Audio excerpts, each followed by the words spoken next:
with you again. All right. Well, stay with us this morning. Moving away from politics, let's move into the world of sports. As Manchester United, of course, beat Brighton yesterday to get into the FA Cup finals.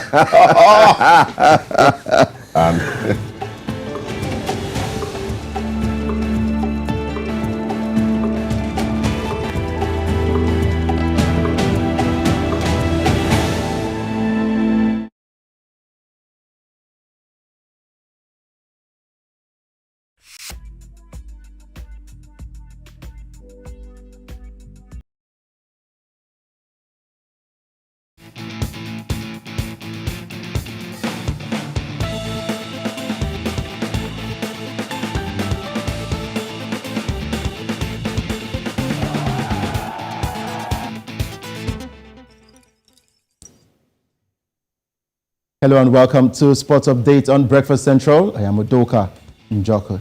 The 2023 edition of the Madrid Marathon, dubbed the Zurich Rock and Roll Running Series, saw Ugandan long-distance runner Geoffrey Kusuro win the men's category with a time of 2 hours, 10 seconds, 29 minutes, while his compatriot Doreen Chesang did the same in the women's category in 2 hours, 26 minutes and 31 seconds.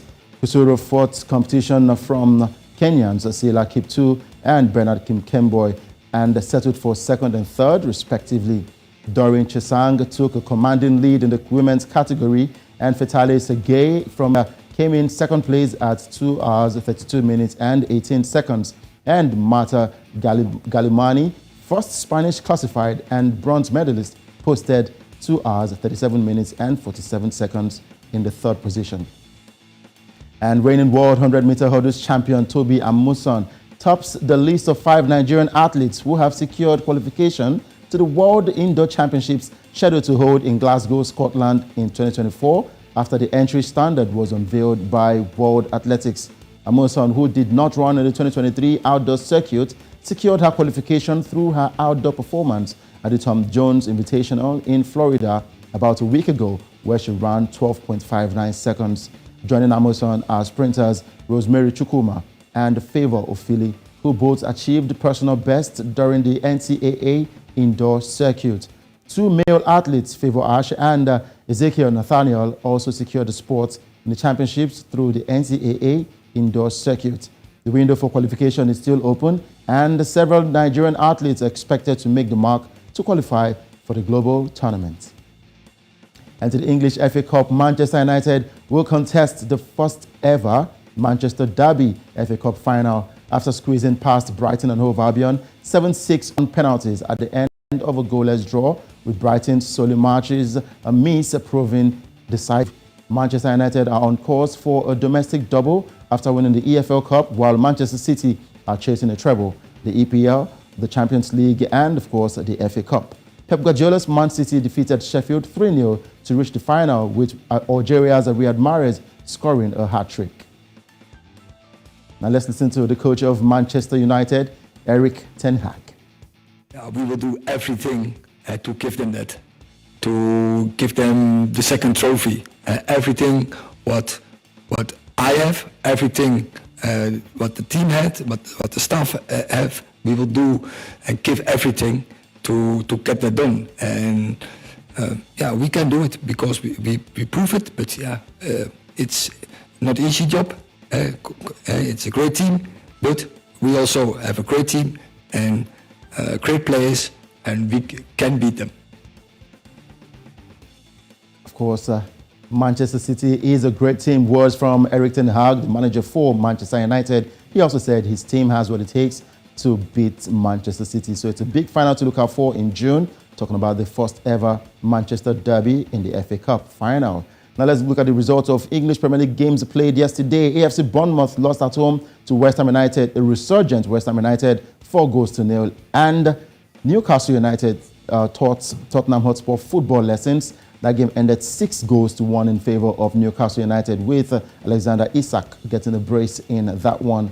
Over to the Spanish La Liga, Elche lost at home to Valencia by 2-0. Mallorca defeated Getafe 3-1. Sevilla defeated Villarreal by 2-1, with El Nesri scoring again in that game. While for Barcelona, they are getting closer to clinching the La Liga title with that 1-0 win over Atletico Madrid. Now let's go over to the Italia Serie A now. Empoli lost at home to Inter Milan 3-0, while Monza defeated Fiorentina 3-2.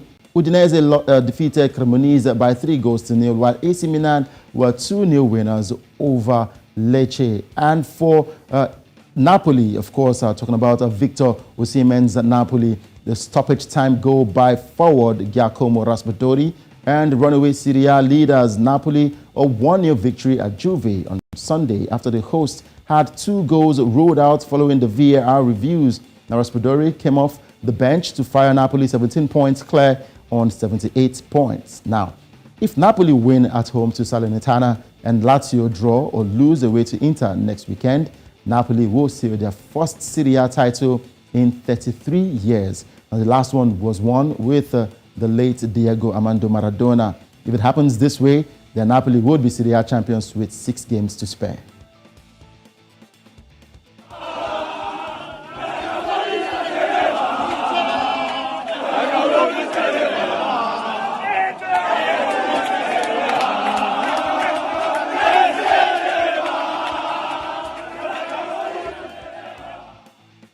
Great scenes right there in the dressing room for the Napoleons. Now from there, let's go over to the German Bundesliga, where Freiburg defeated Schalke 04 by 4-0. Leipzig lost away from home to Bayer Leverkusen 2-0, and Borussia Mönchengladbach lost to Union Berlin by 1-0.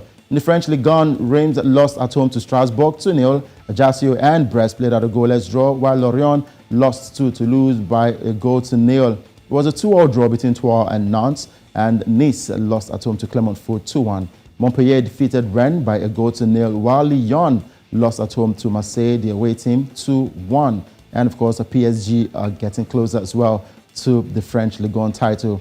In basketball, New York Knicks defeated Cleveland Cavaliers by 102 to 99 points, making it 3-1 in the series. New York Knicks are leading that one. And for Golden State Warriors, it is now 2-2 as they defeated Sacramento Kings by 126 to 125 points. And Boston Celtics beat Atlanta Hawks 129 to 121, while Memphis Timberwolves defeated Denver Nuggets by 114 to 108 points. And that's a wrap on Sport Updates on Breakfast Central. I am Udoka Njoku. Good morning, Joe, and good morning, Osarge. Your team struggled to get something against Brighton. Had to end on How sure are you you'll get a victory in the finals? Look at this man. Is your team in any final? Why are you applying first attack? I just yes, is your team in any final or confident of any final or confident of any trophy at all this season? I told this same man on Friday that his team will draw. And he told me impossible. Joe, all things are and you almost lost it. When you drew, did I not? You know the funny thing? I actually lost that game. I buzzed Udoka. He didn't respond. I said, Udoka, wow, did I not tell you? I was very busy. But you know, you guys actually lost that game. It was some grace. Just hanging on a that thread. Gave it at one point. On a thread. It's fine. Until the end of the season, then we'll know who will get to win. On Wednesday, actually, because when you play Man City on Wednesday, it will probably just be clear who is likely. Football is like biscuits. You never can tell where to crack. You know that, right? Yeah, it is.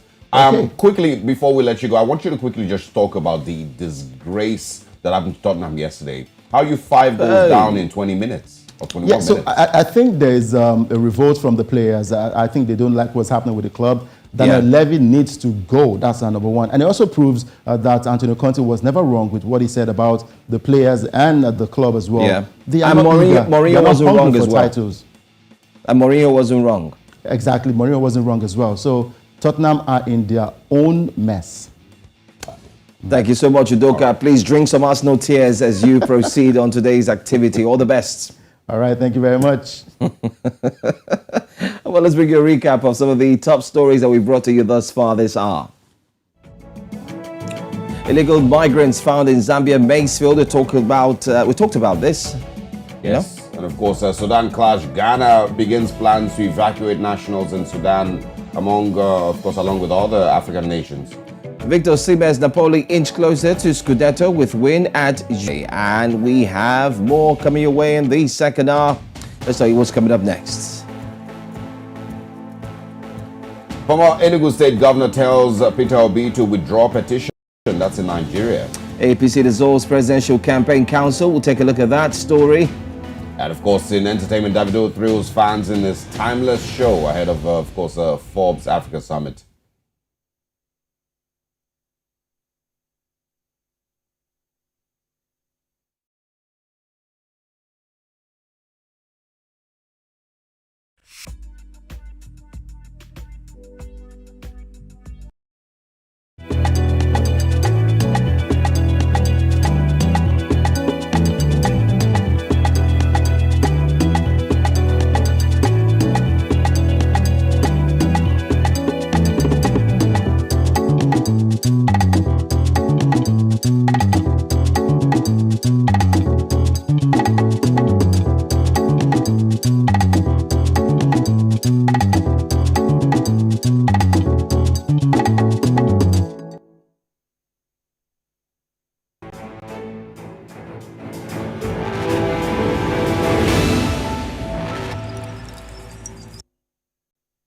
Once again, welcome to Breakfast Headlines on News Central Television with me, Blessings Mosugu.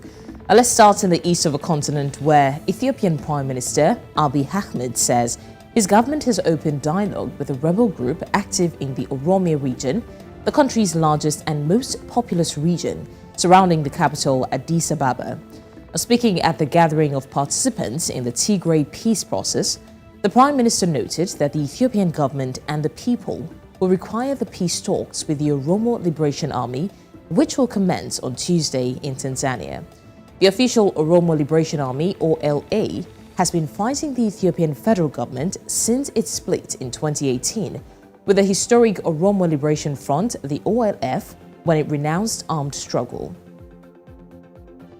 Still staying in that region, Kenyan police have discovered the remains of an additional 26 persons in more than a dozen purported graves in the country's eastern region as part of an investigation into members of a Christian cult who believed they would join paradise if they starved themselves to death. According to the head of criminal investigations in Malindi, eastern Kenya, Charles Kamau, the number of corpses connected with the movement discovered in 3 days has now increased to 47. Following the arrest of Paul Mackenzie, who allegedly advised followers to starve themselves in order to meet Jesus, authorities had earlier reported 7 deaths in connection with the probe in eastern Kenya. Today we came across one individual who was rescued from the interior, but the moment she was brought here, she absolutely refused to be administered with first aid, and she closed her mouth firmly, basically refusing to be assisted, wanting to continue with her fast until she dies. And this basically signifies the magnitude of this issue. This clearly shows that there are many who are still in there, who are continuing with this fast and possibly dying every second that passes by. That is why we are appealing to the national government to send boots on the ground so that we can go to the interior and rescue these victims who are, in the process of fasting till death. We are also appealing to the police. The first individuals who were arrested, they were charged with suicide. This basically meant that more out there who have seen this are afraid of coming out. So these are victims. These are not criminals. We need psychosocial counseling so that they can be, de-radicalized and understand what is happening. We are also whereby the child belongs to the family and the community. And here, when they came here, they were tied with ropes and forced to fast for up to until they pass on. That is a big blow and a big shock to our country. What cruelty, if not this one? Government and the international community, whereby we call on the various structures of defending the child from the international level to come in, bring this work, sensitize our community, and ensure we have made fence of this big tragedy which has befallen.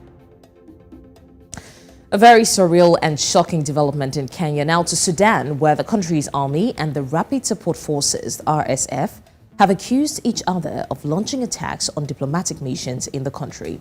Sudan's army in a statement blamed the RSF for firing gunshots at convoys evacuating Qatari and French embassy staff. It also says a French national was hit by a sniper. Debunking the accusation, the RSF claims it repulsed and shut down the coup force's plane attack on the French national's convoy. In the south of the continent, the father of a man whose body was used by a notorious South African rapist to escape from prison has demanded to know how his son died. Thabo Bester managed to break out of prison last year after faking his own death by setting fire to his cell, where a body believed to be Bester's was discovered. The body has now been identified as belonging to Katlego Bering Mpolo. The deceased father, Bato Mpolo, said that at the time, the police had informed him that his son had collapsed Fontaine and then died in hospital before he was taken to a mortuary. And in the west of the continent, the Lagos state government has disclosed that the three-story structure that partially fell on Ladipo Oluwole Street in Apapa on Sunday disregarded the halt work and seal-up orders of the Lagos State Structure Control Agency, the LASBCA, and continued construction behind the scenes. The collapse incident, which was reported on the Physical Planning Incident Management platform on Sunday afternoon, sparked right-away preliminary investigations that revealed the State Building Control Agency officers had issued a number of contravention notices, stop work orders, and seal-up orders, all of which the developer disregarded and continued to build, despite without any recourse to the authorities. While the area has been blocked off and taken over by the LASBCA, there have been no reports of any casualties.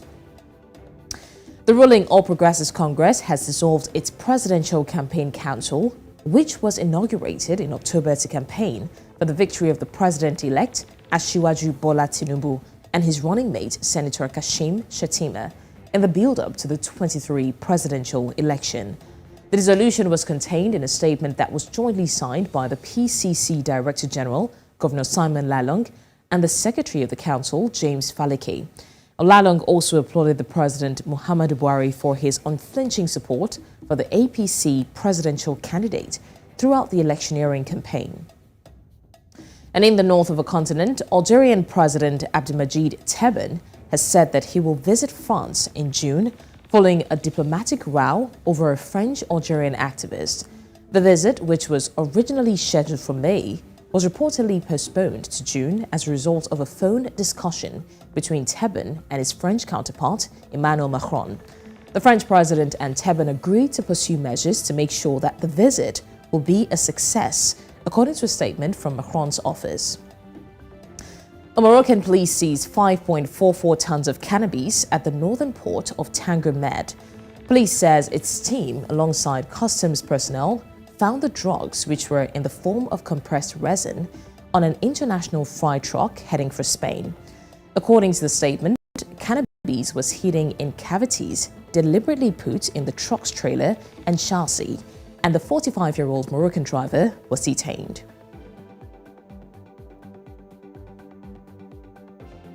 And that's all we have for you on the news at this hour. Let's bring back Joe Hansen and Mr. Wilfred for the rest of Breakfast Central. Okay, so I think it's high time we let the cat out of the Please bag. do.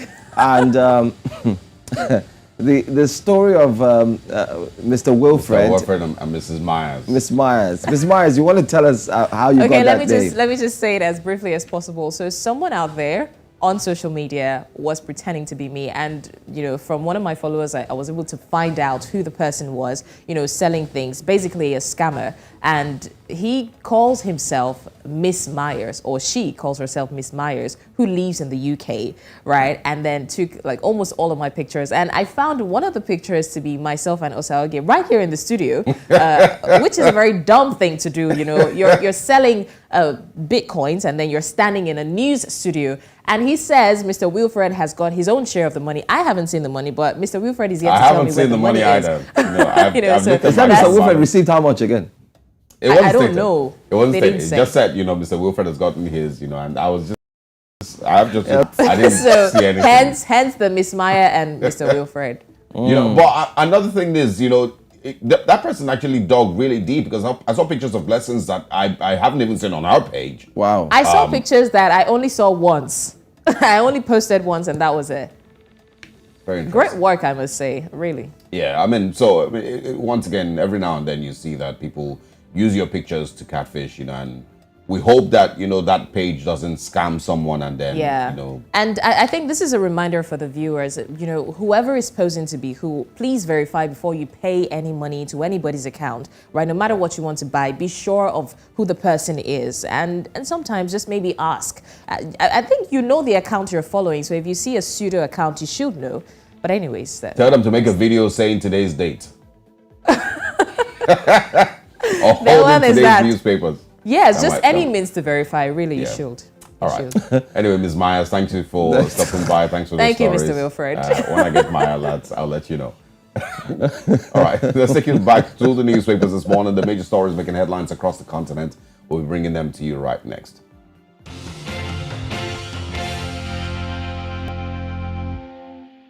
We begin on the Daily Sun this morning in Nigeria. The big one there says, Salah tragedy in Lagos, Kano. 12 killed, 20 injured in auto crash and boat mishap. Sad story there. 2.9 million lightning strikes to hit Nigeria in May, says NEMA. Okay, and that's, for those who say things like, in Nigerian context, when they say thunder go fire you and things like that. NEMA is saying that 2.9 million lightning strikes will hit Nigeria in May. So if you've been told things like thunder go fire you or the likes, you may need to be extra careful in the month of May. 168 escaped death in Ibadan police barracks collapse.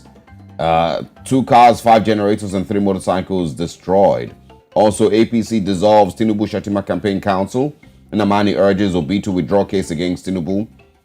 We can also find here, OT denies inviting Gowon, appoints 75 member inauguration committee. And final story here, Vatsa, APC chieftain, to Buhari, ask God, not Nigerians, for forgiveness.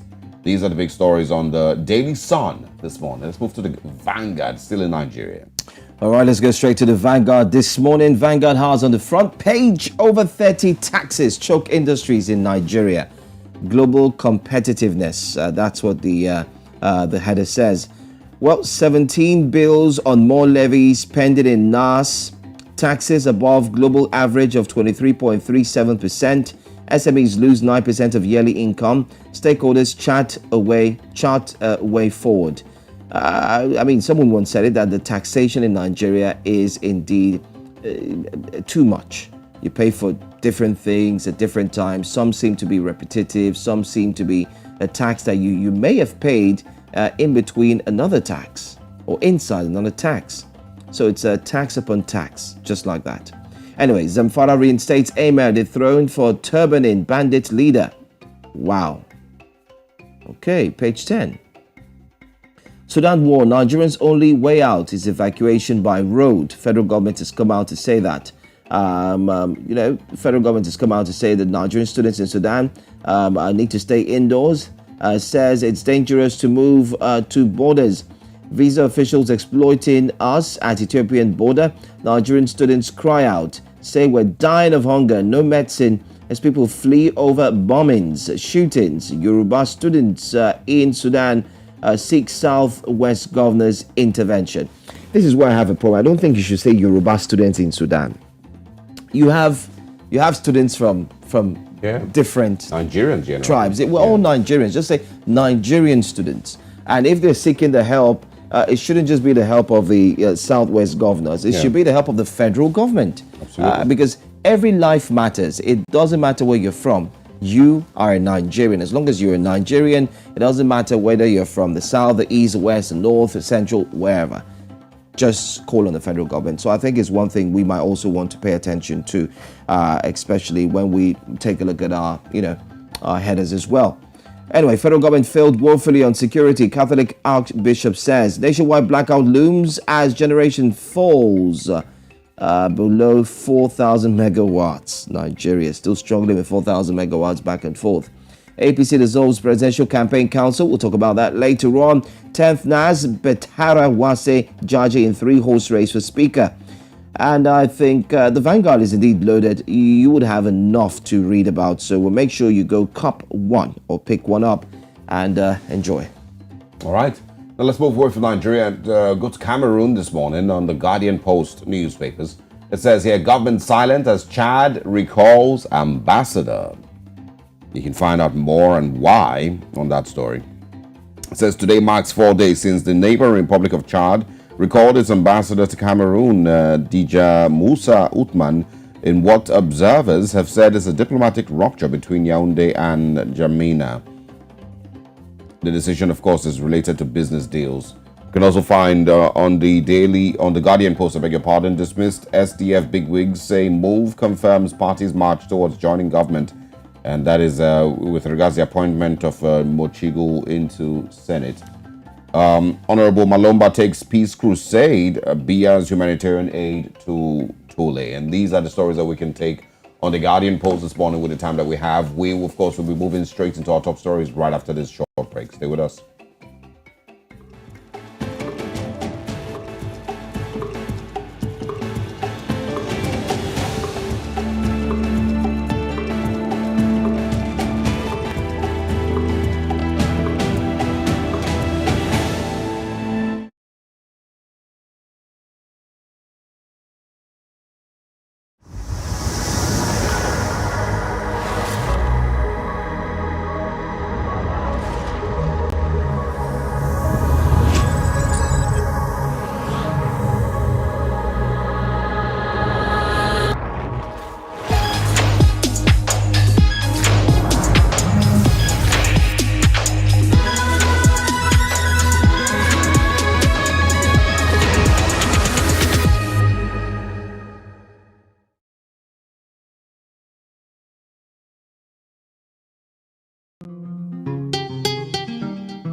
Welcome once again to Breakfast Central. The All Progressives Congress, APC, has dissolved its Presidential Campaign Council, PCC, which was inducted in September 2022 to campaign for the victory of its frontrunner and candidate Asiwaju Bola Tinubu and his vice Kashim Shettima ahead of the 2023 elections. Well, in a statement jointly signed by the PCC Director General Governor Simon Lalong and the Secretary of the Council, James Faleke, the dissolution was made known to all stakeholders while also thanking President Muhammadu Buhari for his unflinching support for APC presidential candidate throughout the electioneering campaign.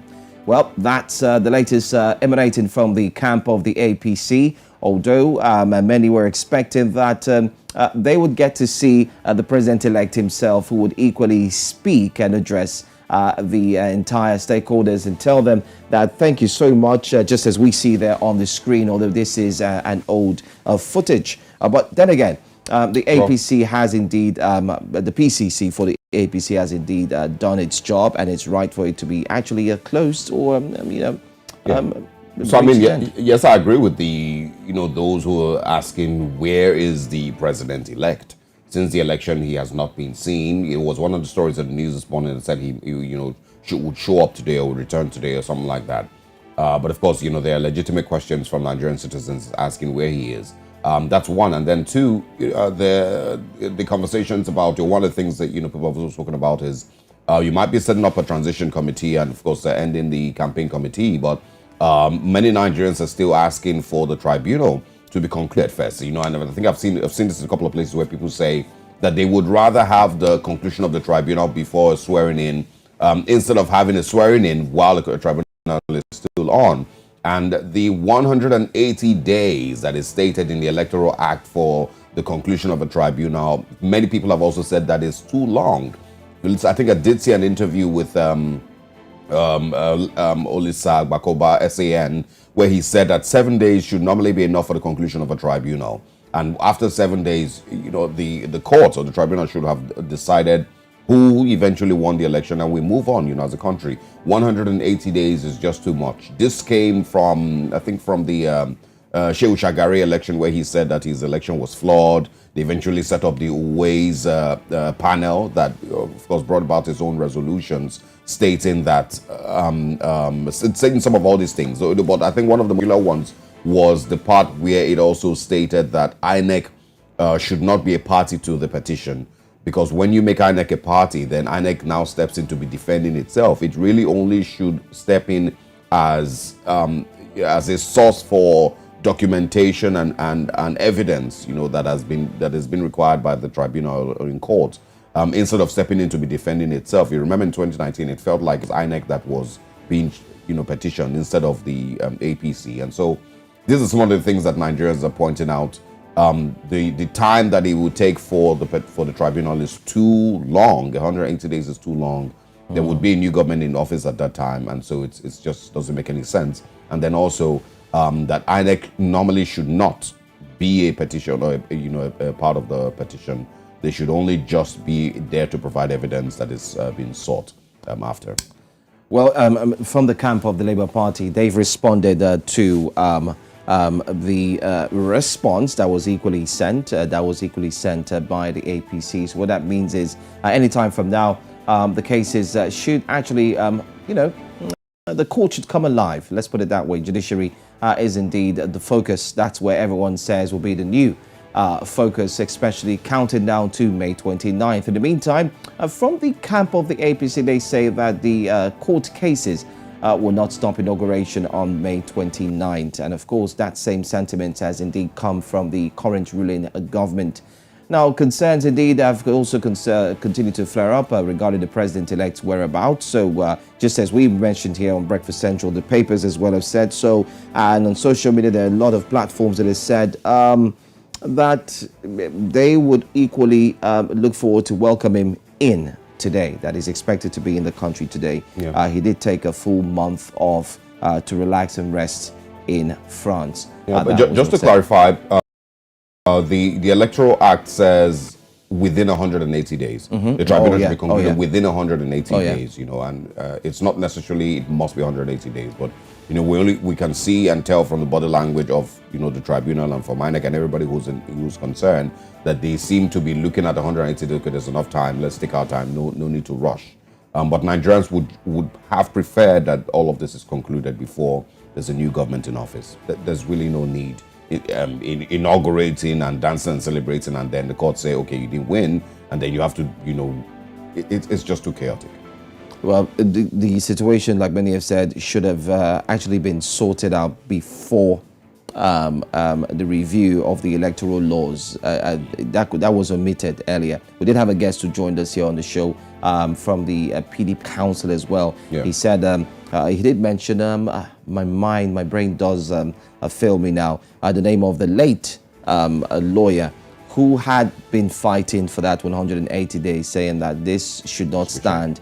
Unfortunately, he's late now, according to our guest who had joined us then. And he made mention that this was one of the things that he was fighting for, saying it should not stay, should not be allowed to stick, because if it does, there might be situations that will warrant a quick assessment and a quick judicial intervention. But I mean, I guess it's starting to play out.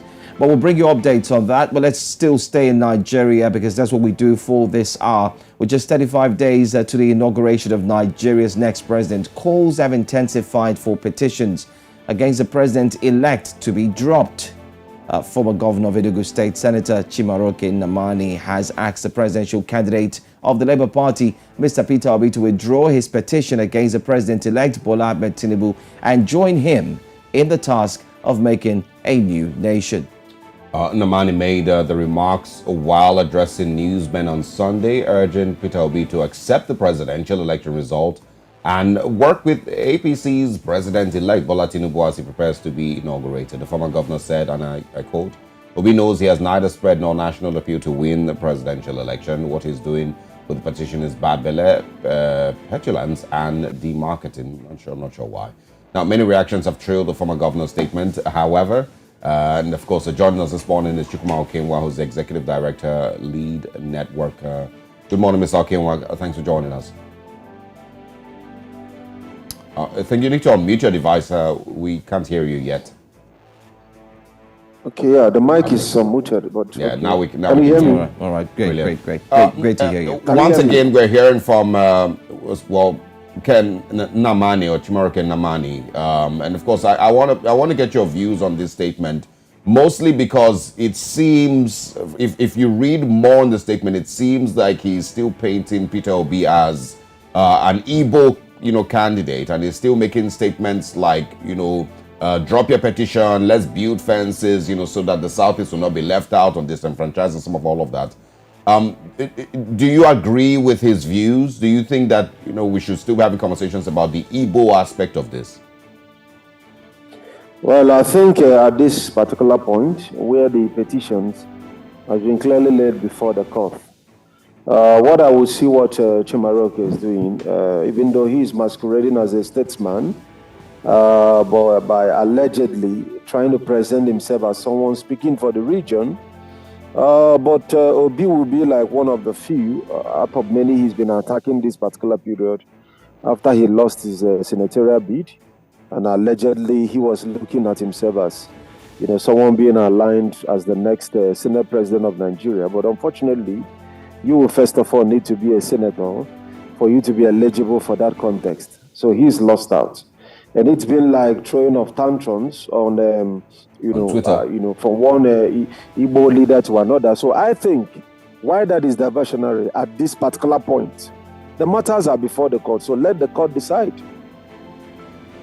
But what he's trying to do, and from what he's saying, because like you mentioned, immediately he lost the election, he had about 1 week or 2 weeks of continuous wailing on Twitter to show exactly how he felt about losing his seat to Labour Party's candidate. But what he's trying to do, or do you think that what he's trying to do is paint it? There's still that conversation about how the Igbos need to mend fences, how they need to build bridges, and some of all of that. Do you agree with that narrative? Because Peter Obi continuously has said that he's not running as the Igbo candidate. Well, certainly, Peter was, running to become the Nigeria president, not an Igbo president. And he was able to garner support across Nigeria. Is he still talking about no structure for a party that denied him access to the Senate? I mean, he was from a major political party. And if you will, you may say two major political parties because he was in PDP and was strongly supporting APC. So these two factions would have been able to give him the victory that he needs against an alleged structureless party. So at this particular point where he's confirmed it, and what even makes the whole thing very humbling for him would be that the candidate, the person that that dethroned him from the Senate, it's not a regular politician. It's not even in Enugu politics. That's somebody that will just speak to, and just in a matter of weeks, no much campaign, a person was able to stop a man who's ruled the state before, who's been in the Senate twice, who's been campaigning for 8 months. So how would you explain that? So I think by now, he would have given chance to those who currently represent or hold some form of authority in the land, or was able to win a kind of a bid to keep representing the region, to take the lead in this particular conversation. So he is not speaking for the region, and clearly he's speaking for himself and for all of his ambition. And I see that for a man like that, who clearly was in PDP, playing anti-party activity, he was first warned, right? With a suspension. He still couldn't follow processes and systems until he was expelled. Still insisted he's going to run, contrary to maybe the feelings in the party. For state activities, he never got involved, anyone that PDP was doing. The billboards everywhere identifying with the APC candidate, and now the president-elect, was all over the town. So what exactly is he angry for? I think he should play within his own space and fix the very fact that he's not going back to the Senate. All right, let's look at the fact that he did make a statement. He said what Mr. Peter Obi has been doing, especially with his petition, is, in quotes, bad belly, petulance, and demarketing of the president-elect. Many have called that statement to be a very weak statement. But what are your thoughts concerning that? Do you think it's equally a time for Mr. Peter Obi to indeed set back and say, you know what, the deed is done, let's just move ahead, or should he still hold on to go into the courts? Certainly, going to the court is the way to go. I mean, we're a lawful nation. We have a constitution. And once I'm interested in the process, not taking the option of protesting or insisting that he wanted to go his own way. But he wanted to present the matter, his case, before those that know the law, those that understand the law better, and who are in a position constitutionally to give it the best interpretation. And whatever thing they pass as judgment, the citizens are constitutionally bound to accept it in good faith, esteeming the judiciary as the final hope, not just of the common man, but of all citizens. Because whatever thing the court says, and as it pleases, like it will always be said, as the court pleases, that stands, that becomes what is the acceptable standard. So exploring a legal option, to me, it's not maybe for someone that is lawless. The person wants things to be done the right way. The person felt, perhaps this thing didn't go the way it should go. And instead of taking up to other unlawful measures, decide to go to the temple of justice. And we know that the only way we can build a nation is by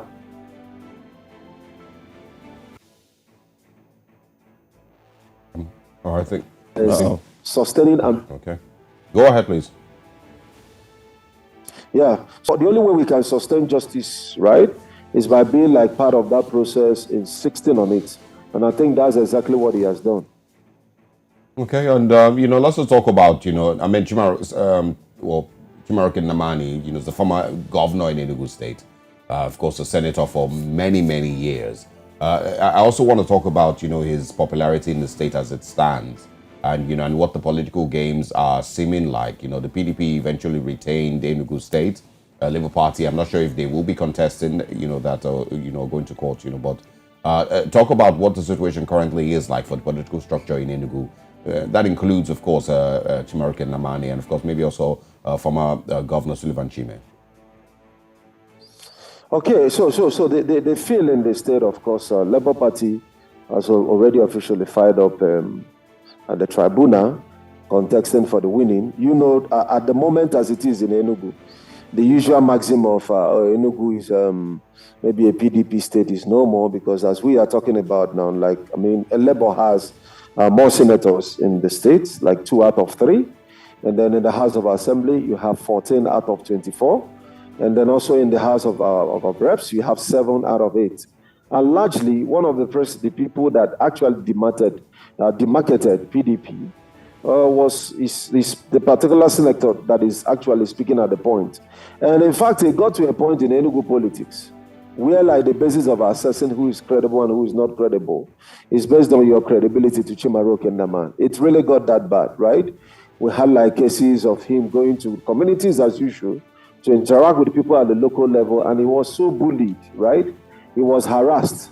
And I tell you that part of the part of the misfortune that the party has, he contributed, to a great deal, to the whole process and the whole the event turned out in the state. Well, I'm sure that we'll wait to see and hear more updates, especially as we count down to May 29, just 35 days to go. And we hope that the system as well, looking at Nigeria as a country, we'll be looking forward to that great celebration that we'll hold come May 29th. Yeah. Okay, so you're asking for my response, right? Yes, I said I'm sure with the way things are going, everybody will be ready. We are looking forward to it both at the level of the state and, of course, the federal. The fact remains that Nigeria must have to move on, and we have to build a nation that is based on the law. So while the courts are doing their bit and doing their work and what they are trained to do and what they are empowered by the Constitution to do, the business of governance abhors vacuum and must have to continue. And I'm very glad, that our politicians has begun to understand that. The very interesting thing to note about is the election. Is the election that has the least form of post-electoral violence, right? Yes, most of the violence was witnessed during the election. But if you follow Nigeria political history, when you talk about the pre and then the during and then after the elections is usually, in 2011, about 8,000 people were killed just because, one of the candidates came up to say, I don't accept the results, right? Mm-hmm. And was able to allow his followers. So, at that particular point on the nation's life, just imagine if an Atiku with his massive followership or an Obi with his massive followership come up and say, fellow Nigerians, we can't accept this. It is a luta continua, victory asate, we must take Nigeria back by force. With such kind of inciting statements, but Mr. Okenwa, quickly, will only be a rehearsal. Anyway, I think we'll probably have to bring you back, for this, but thanks anyway for your thoughts on this, and of course, as things develop concerning the petition, and of course, here in the Southeast, also would like to speak with you again. Thank you. All right. Just of notes to mention that the PDP candidate Atiku Abubakar, doesn't seem like there's a lot of people asking him to drop his petition. Yeah, that was one of the questions I wanted to ask. But of course, we just had to move because there were statements that kept saying, why is it that Obi is always the one who? Yeah, exactly. Is there something that they know that we don't know?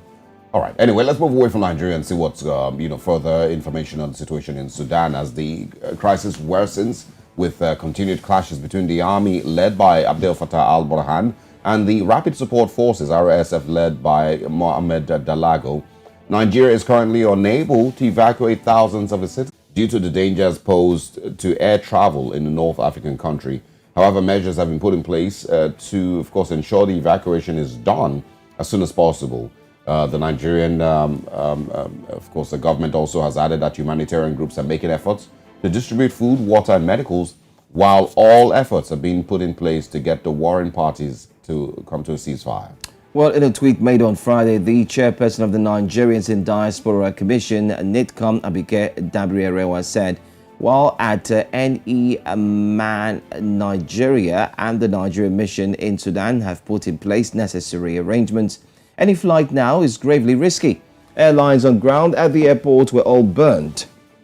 There is a curfew in the place and no flights can operate. Meanwhile, a number of Nigerians studying in Sudan have reportedly made arrangements to flee to Ethiopia to escape the vicious fighting that erupted in the country, as deaths and destruction have led to the evacuation of foreigners in the country. Now, according to reports, students under the auspices of the Nigerian Association of Nigerian Students Sudan chapter had issued a statement calling to colleagues to assemble at 3 locations in Gadarif before evacuation to neighboring Ethiopia. There's, of course, a video circulating online of a young lady who was crying for help. I think we may want to, share that with you. But of course, it continues to. Yes, there she is.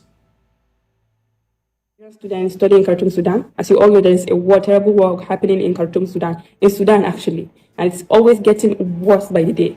So the day before yesterday, we flee from Khartoum, me and my family, because my sister was sick and there are no hospitals. We flee from Khartoum and we came to the border. On our way, we saw a lot of Sudanese fleeing Khartoum. What of us, the Nigerian students? The day before yesterday, by 10 o'clock p.m., 10 o'clock p.m. at night, we reached the border of Ethiopia and Sudan in Galabat.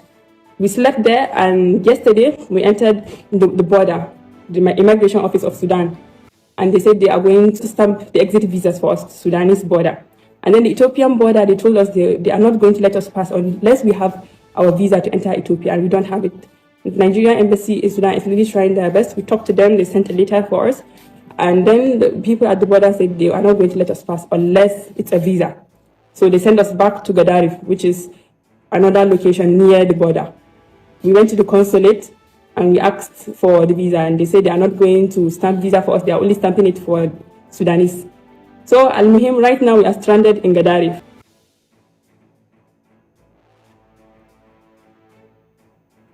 That's a really sad situation there, but we'll keep you updated with the latest story coming out from Sudan, especially with the request being made by different countries to be allowed to take away or to actually take out or evacuate their nationals. We'll go for a quick break. When we come back, entertainment is up next. One man tried to attack the celebrity of the moment who was performing on stage, talking about the timeless event. We'll tell you all about it after this break. Stay with us.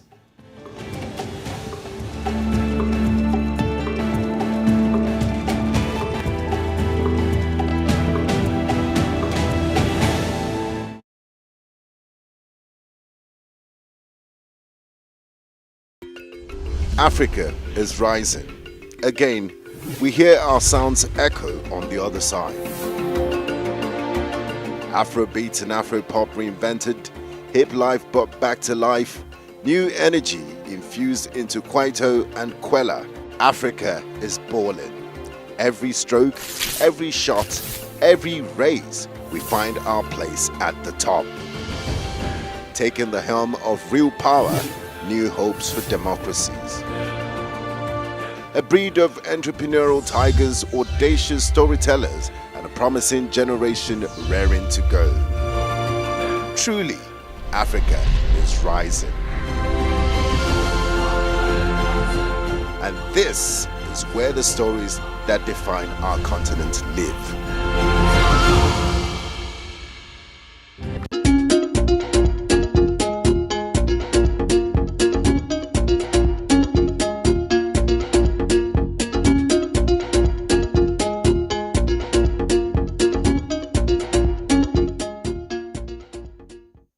Of course, now so much happened over the weekend and the long holiday. Now, superstar Nigerian musician David Adedeji Adeleke has been in the news since dropping his fourth studio album, Timeless. Now, the multi-award-winning musician thrilled fans to his A Timeless event with Davido at the Tafawa Balewa Square, Lagos Island, Nigeria yesterday. And that one had everyone on social media talking. The show was hosted by Nigerian actor and skit maker Mr. Macaroni alongside Kiki, and it was rumored to be a record-breaking concert by Davido. The 50,000 capacity venue saw surprise performances from a handful of entertainers, including youngster Kaid. There was Who's Your Guy singer Spiral, Mayor of Lagos, of course, Mayor Kun, Peruzzi, Tion Wayne, including collaborators on the Timeless project. So if you've listened to that entire album, you know, of course, Ashake was on the song. So of course, Ashake performed. Morave was there as well, including Fave and the Cavemen, amongst others. Now, other notable attendees include Governor Adeleke himself, whether to support, of course, his family member. We definitely saw him there at the audience. Look at him, all excited to be there. But the Timeless star, Davido, who's been making waves globally, smashing records on several platforms, is also expected to headline Forbes Africa Summit in Gaborone. Now, the 30-year-old singer made this known in an Instagram post on Saturday where he appreciated the Forbes team. All right, now truly it's been a success after success since Davido's return to the public following the unfortunate passing of his son. Fans filled the entire TBS for the show, and others poured out love online in support of the global sensation. Attendees also had the opportunity to leave a personal message for OBO and sign on a wall. I saw that some people, there was a white big wall where fans could sign and give a personal message to David, and I thought that was a nice touch. Now, although the mega shows like this, of course, have their own issues, we did see a video of what seems to be a fan running on the stage, you know, to grab Davido, but of course, we saw security at the event was top-notch to protect the international star, but many who couldn't attend, of course, you are either sad by it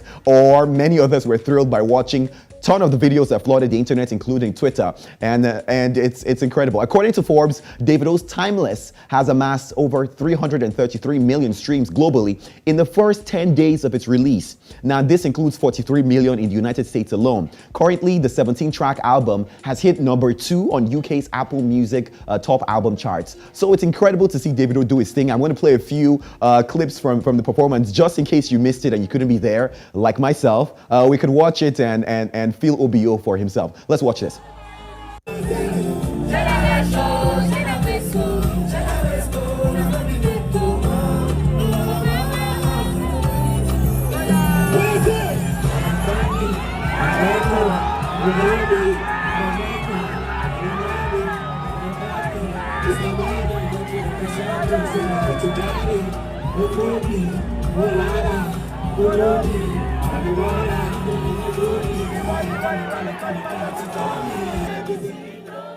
Now, of course, there were many concerns, even we have talked about this on Breakfast, that, how safe could it be, being that it's TBS? But truly, fans who didn't get there in time could not even get in. I had a couple of friends who had reached out to, who were even there but couldn't get there in time, so they couldn't get access to get into the event. And that was unfortunate, but of course, that was, I'm sure, Davido's plan to make sure that it's safe for not just himself, but also fans who were there. But look at it, it's absolutely packed.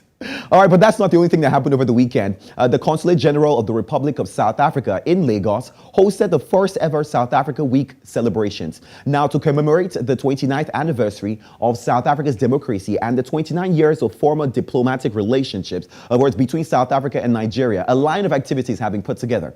Now, the entertainment department was invited to the South Africa and Nigeria movie and comedy night that took place yesterday. Now, it was tagged A Night with the Stars, and the cultural evening included screening of films and docu-series by South African and Nigerian filmmakers and producers, as well as a panel discussion on how the creative industry can forge a one Africa narrative. Of course, we have a few of the people that we had spoken to, so let's watch this. I know that Nigeria is one of the countries that fought side by side with many other countries that were in belief of the liberation agenda of South Africa. Nigeria believed that until such time that South Africa and other countries are liberated, its own liberation will not have been achieved. So this is one way of saying thank you for that. Okay, so far so good. It's interesting to see all the ties between the two countries and what unites us. There's more that unites us than divides us, and there's a long history, so it's good to celebrate that. Great relationship they're trying to build on, a relationship that's been there over the years, over decades. It's always interesting to kind of like renew it, rekindle it. So I think this is South Africa trying to rekindle its relationship with Nigeria and just let us know that we are here for you, they're here for us, and we're just having fun. In the past. All right, now the rest of the South Africa Week celebrations will run till the 29th of April, 2023. And it's definitely beautiful because these are things that we want to see. And of course, it encourages us not just as Nigerians, but as one Africa. Because honestly, that's a narrative, right? Instead of comparison and saying who is better, who is this, it's beautiful that we can come together and conquer. The same way Afrobeats is doing globally. All right, but I need to bring Osa and of course Joe into this conversation. I mean, OBO did his thing. The stage looked absolutely fantastic. It seemed pretty safe. What are your thoughts? What did you hear? I think it was a good show. Right. I was thinking that the entire place would be filled up like from end to end, but it was really good as well. Right. I must say, with the level of publicity. The stage for me was the wow factor. Yeah, it was amazing, and then bringing other artists to join on stage to perform ahead of his coming in and the likes. I think people had fun. The videos, the clips I saw online, I saw people like vibing. The only issue I have with us as a people and as a crowd is we too deform. Yes, we too deform. When our own is performing, we hardly join our voices in singing with them. Yeah, people sang, but compared to the international community where, but I must applaud Davido for doing this, bringing it back home, very key. Right. I'm just going to say it feels good to see him back on stage and, of course, back making music again. So I'm celebrating you in that aspect. you know, for him. You know, personally, you're looking at the clips from the show. I haven't seen anything that makes me look or feel like I missed out on anything. So maybe I need to see different camera angles or something. Because from what I've seen, it looked like a lot of people were just there to take pictures and just exist. You know, I haven't felt energy. I haven't seen any clip that showed a lot of energy, and you know, so I would like to be wrong about it. Right. But let's see how. You know, congratulations to Davido. That's what's most important, to be honest. Thanks, awesome Danny. All right, now let's quickly share with you what comes up later today on News Central TV. Later today at 2 p.m., Village Square, Africa. And at 5 p.m. West African time, the conversation comes your way. And at 7 p.m., you do have Politics HQ.